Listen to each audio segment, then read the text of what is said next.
حضرت ابو ذر غفاری رضی اللہ تعالی عنہ سے مروی ہے، فرماتے ہیں ایک دن ایک بوڑھا شخص حضور نبی اکرم صلی اللہ علیہ وسلم کے حجرہ اقدس کے باہر رو رہا تھا تو اس کی رونے کی آواز آپ صلی اللہ علیہ وآلہ وسلم کو سنائی دی تو آپ صلی اللہ علیہ وسلم باہر تشریف لے آئے اور فرمایا یہ شخص کیوں روتا ہے؟ اس شخص نے عرض کیا یا رسول اللہ صلی اللہ علیہ وسلم، ساری زندگی گناہوں میں گزری ہے اور عظیم گناہ رکھتا ہوں، اب وقت ہو چکا ہے، اللہ تعالیٰ کے عذاب سے ڈرتا ہوں۔ آپ صلی اللہ علیہ وآلہ وسلم نے فرمایا تو اور کچھ نہ کر، یہ کلمات پڑھ، اللہ تعالیٰ تیرے گناہ معاف فرمائے گا۔ وہ دعا یہ ہے، بسم اللہ الرحمن الرحیم، السلام علیکم ورحمۃ اللہ۔ محترم ناظرین، حضرت بی بی سارہ کی مشکل ترین رات، حدیث پاک میں ہے کہ حضرت سارہ کو نہلا کر لباس فاخرہ میں فرعون کے پاس پہنچا دیا گیا۔ فرعون کمرہ میں آیا تو حضرت سارہ کی طرف بڑھنے لگا، وہ بستر پر گر گئیں تو فرعون ہنسنے لگا کہ کام آسان ہو گیا ہے،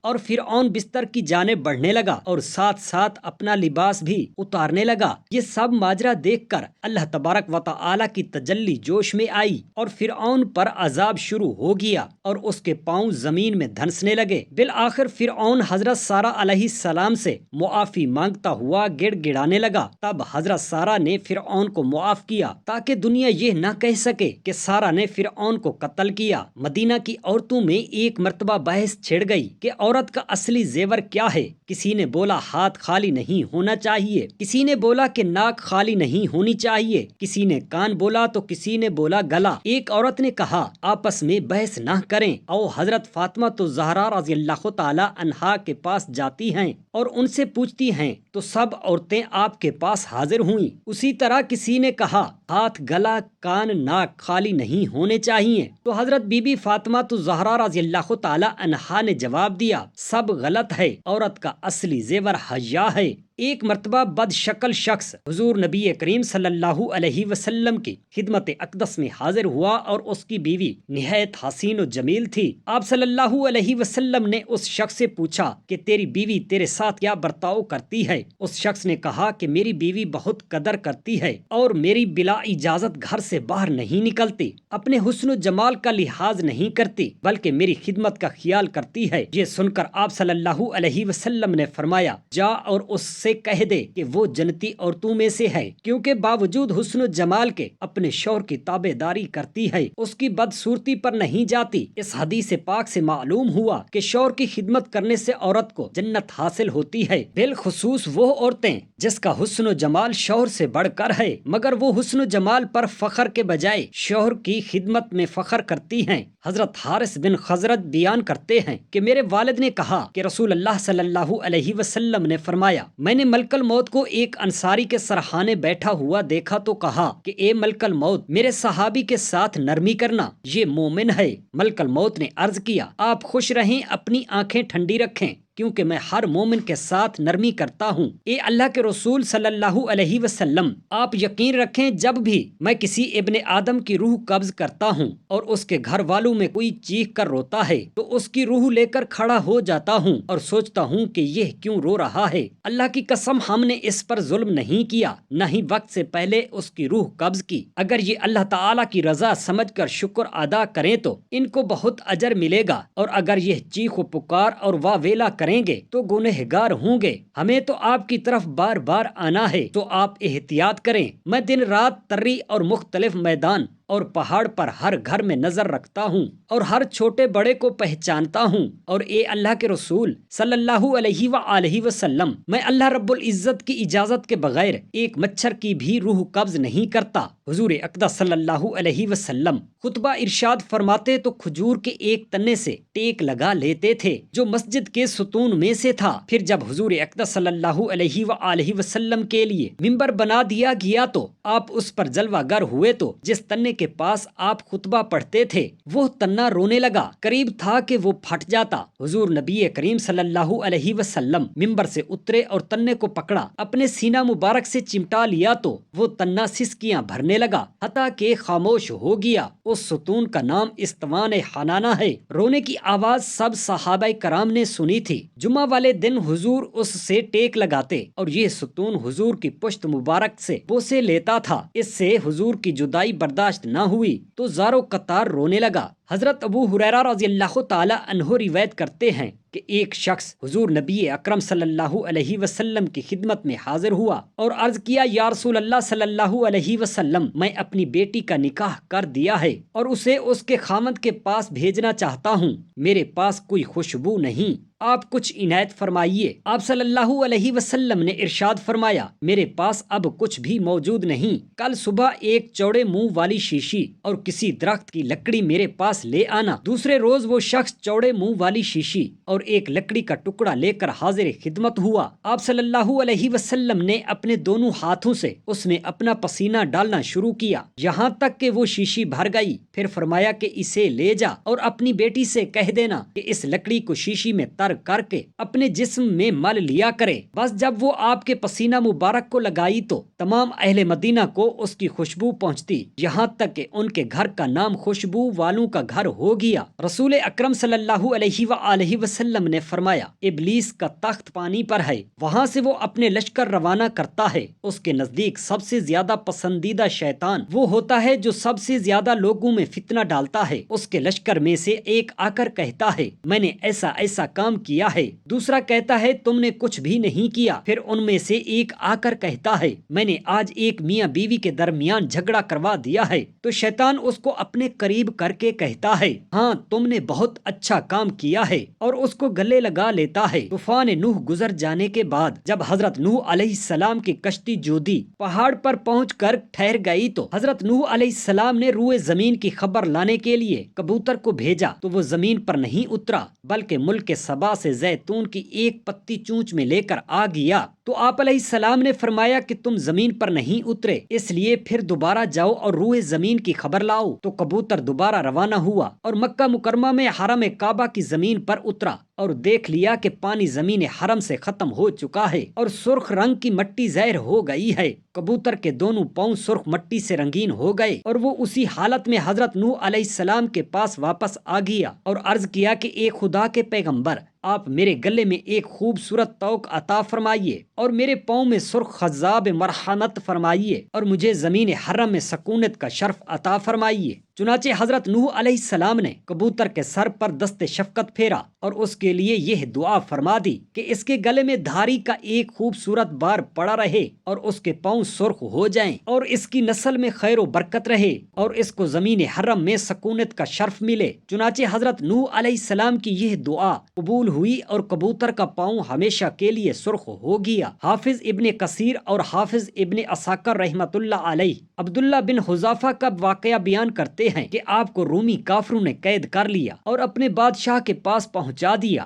بادشاہ نے آپ سے کہا کہ تم نصرانی بن جاؤ، میں تمہیں اپنے راج پاٹ میں شریک کر لیتا ہوں اور اپنی شہزادی کو تمہارے نکاح میں بھی دے دیتا ہوں۔ حضرت عبداللہ بن حذافہ نے جواب دیا، اگر تم مجھے اپنی بادشاہت دے دے اور تمام عرب کا راج بھی مجھے سونپ دے اور یہ چاہے کہ میں ایک آنکھ جھپکنے کے برابر بھی اپنے دین محمدی صلی اللہ علیہ وسلم سے پھر جاؤں تو یہ بھی ناممکن ہے۔ بادشاہ نے کہا کہ پھر تجھے قتل کر دوں گا۔ حضرت عبداللہ بن حذافہ نے جواب دیا کہ ہاں، یہ تجھے اختیار ہے۔ چنانچہ اسی وقت بادشاہ نے حکم دیا اور انہیں سلیب پر چڑھا دیا گیا اور تیر اندازوں نے قریب سے باحکم بادشاہ کے ہاتھ پاؤں اور جسم کو چھیدنا شروع کر دیا۔ بار بار کہا جاتا رہا کہ اب بھی نصرانیت قبول کر لو اور آپ پورے صبر و استقلال سے فرماتے جا رہے تھے کہ ہرگز نہیں۔ آخر بادشاہ نے طرح طرح کی اذیتیں پہنچائیں لیکن پھر بھی اپنے ایمان پر بنے رہے۔ بالآخر بادشاہ کی بھٹی میں چڑھانے کا حکم دیا اور بھٹی میں لے گئے تو حضرت عبداللہ بن حذافہ کی آنکھوں سے آنسو نکل پڑے۔ تو بادشاہ نے کہا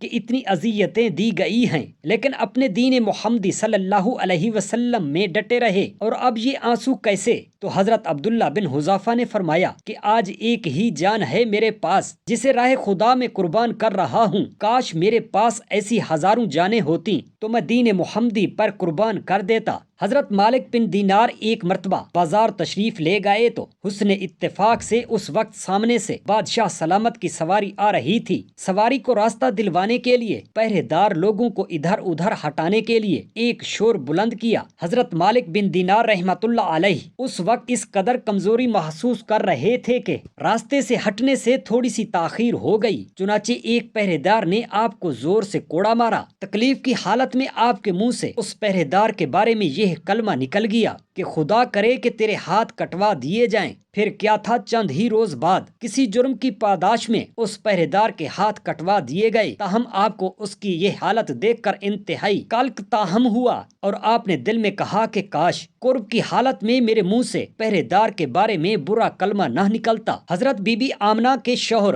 حضرت عبداللہ کی وفات کو 6 سال گزر چکے تھے۔ حضرت آمنہ اپنے شوہر حضرت عبداللہ کو بہت یاد کرتی تھیں اور اکثر انہیں یاد کر کے رویا کرتی تھیں، لیکن قسمت کا فیصلہ کہ 6 سال گزر چکے اور ابھی تک اپنے شوہر کی قبر پر جانے کا موقع نہ مل سکا۔ آخر بے چین ہو کر ایک دن حضرت عبد المطلب سے کہا کہ بابا جان، میں کچھ دنوں کے لیے اپنے گھر مدینہ جانا چاہتی ہوں۔ حضرت عبد المطلب نے اجازت دے دی تو اپنی خادمہ ام ایمن اور منشی ایران کو لے کر ایک اونٹنی سے چل پڑی۔ 10 دنوں کا سفر کر کے مدینہ منورہ میں پہنچی تو 1 ماہ کے بعد حضرت آمنہ اپنی والدہ سے اجازت لے کر گھر واپسی کے لیے نکل پڑی۔ 3 دن کا سفر طے کرنے کے بعد اچانک بی بی آمنہ کے سینے میں درد ہوا۔ اس وقت مقام ابوا پہنچ چکی تھی جو ایک بیابان جنگل تھا۔ حضرت ام ایمن سے بولی کہ میرے سینے میں درد ہو رہا ہے۔ حضرت ام ایمن نے اونٹنی کو ایک پہاڑی کے سائے میں بٹھائی اور بی بی آمنہ کو اونٹنی سے اتار کر نیچے سلا دیا۔ پھر رفتہ رفتہ سینے کا درد بڑھتا گیا اور حضرت بی بی آمنہ مقام ابوا میں 25 سال کی عمر میں اللہ تعالیٰ کو پیاری ہو گئیں۔ اس وقت حضور نبی کریم صلی اللہ علیہ وآلہ وسلم کی عمر مبارک صرف 6 برس کی تھی۔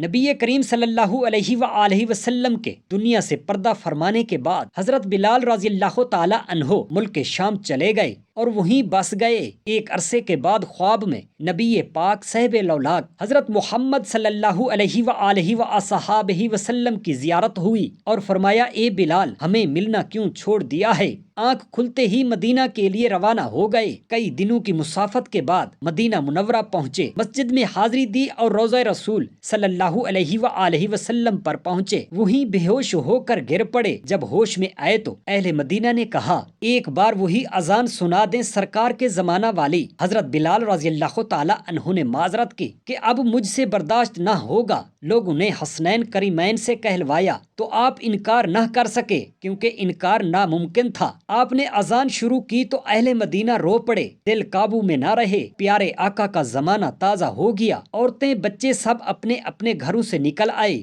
غم سے نڈھال بے قرار ہچکیاں بندھ گئیں۔ جب کہا اشہد ان محمد رسول اللہ، لوگ چیخیں مار مار کر رونے لگے۔ حضرت بلال رضی اللہ تعالی عنہ کی نظر ممبر رسول پر پڑی تو ممبر رسول خالی تھا، سرکار نہیں تھے۔ ممبر خالی دیکھ کر گر پڑے، بے ہوش ہو گئے، اذان مکمل نہ کر سکے۔ ہوش میں آئے تو اٹھے روتے ہوئے ملک شام کی طرف روانہ ہو گئے۔ حضرت ابو ہریرہ رضی اللہ تعالی عنہ سے روایت ہے، رسول خدا صلی اللہ علیہ وآلہ وسلم نے فرمایا، جس آدمی پر بھی اپنے بھائی دوسرے مسلمان کا اس کی عزت و آبرو سے متعلق یا کسی اور چیز سے متعلق کوئی حق ہو، یعنی اس کی بے عزتی کر کے یا کوئی اور زیادتی کر کے اس پر ظلم کیا ہو، اس کو چاہیے کہ آج ہی دنیا میں اس کا ازالہ کر کے حق ادا کر دے، قبل اس کے کہ وہ دن آ جائے جس میں ازالہ کے لیے کسی کے پاس دینار و درہم نہ ہوں گے اور ازالے کے لیے اس کی نیکیاں لے کر مظلوم کو دے دی جائیں گی۔ اگر اس کی نیکیاں نہیں ہوں گی تو حقدار کی برائیاں لے کر اس پر لا دی جائیں گی۔ حضرت ابن عمر بن عاص رضی اللہ تعالی عنہ سے روایت ہے کہ نبی اکرم صلی اللہ علیہ وسلم نے فرمایا، مسلمان وہ ہے جس کی زبان اور ہاتھ سے دوسرے مسلمان محفوظ رہیں، اور مہاجر وہ ہے جو اللہ تعالیٰ کی منع کی ہوئی چیزوں کو چھوڑ دے۔ حضرت ابو ذر غفاری رضی اللہ تعالی عنہ سے مروی ہے، فرماتے ہیں ایک دن ایک بوڑھا شخص حضور اکرم صلی اللہ علیہ وآلہ وصحابہ وسلم کے